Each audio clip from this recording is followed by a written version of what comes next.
सूरदास जी ने जब सबने सूरदास जी का त्याग कर दिया, सूरदास जी बोले अब मन को शांति लग रही है, अब मन को अच्छा लग रहा है। और तब निकल पड़े, आगरा के पास एक गांव में जाकर के निवास करने लगे।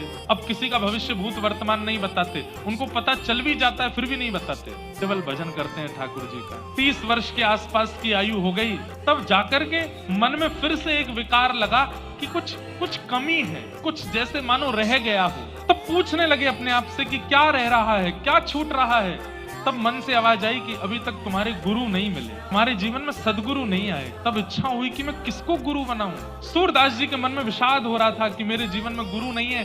तभी 4-5 लोग चर्चा करते जा रहे थे, अरे तुम्हें पता है एक आचार्य चरण भ्रमण करते हुए ब्रजधाम की ओर जा रहे हैं और वो इसी गांव से निकलने वाले हैं। तो दूसरे ने पूछा कौन से आचार्य चरण, तो नाम बोले श्रीमद वल्लभाचार्य जी महाराज। नाम सुनते ही सूरदास जी के चित्त में मानो जैसे किसी प्यासे को प्यास लगी हो, उसको जल पिला दिया हो, ऐसी तीव्र शांति होने लगी। सूरदास जी बोले जिनके नाम में इतनी शांति है, उनके वचनामृत कितने अद्भुत होंगे, उनके दर्शन कितने अद्भुत होंगे। गांव में श्रीमद वल्लभाचार्य जी का आगमन हुआ। इन्होंने किसी गांव वासी से कहा मुझे वल्लभाचार्य जी के दर्शन कराने ले चलो। गांव के सदस्य ने कहा भाई तुम पे नेत्र तो है नहीं, तुम क्या दर्शन करोगे, तुम देख तो पाते नहीं हो, कैसे देखोगे। सूरदास जी का उत्तर गजब का है, बोले मैं उनको नहीं देख पाऊंगा पर वो तो मुझे देख लेंगे, उनकी दृष्टि तो मेरे ऊपर पड़ जाएगी, बस यही तो चाहिए कि वो मुझे देख लें एक बार। और जैसे ही सूरदास जी पहुंचे, श्रीमद वल्लभाचार्य जी महाराज विराजमान थे गुरु रूप में, सामने असंख्य भक्त बैठे थे। किसी ने कहा ये बड़े अच्छे साधक हैं, इनका नाम सूरदास है।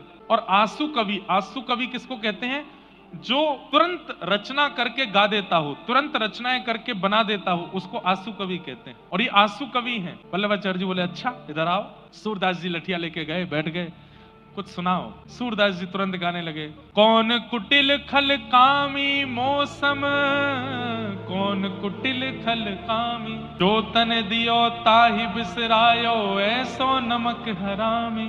अपनी बुराई करने लगे, मैं तो कुटिल हूं, मैं तो कामी हूं, ऐसा पद गाने लगे। वल्लभाचार्य जी बोले कुछ और सुनाओ।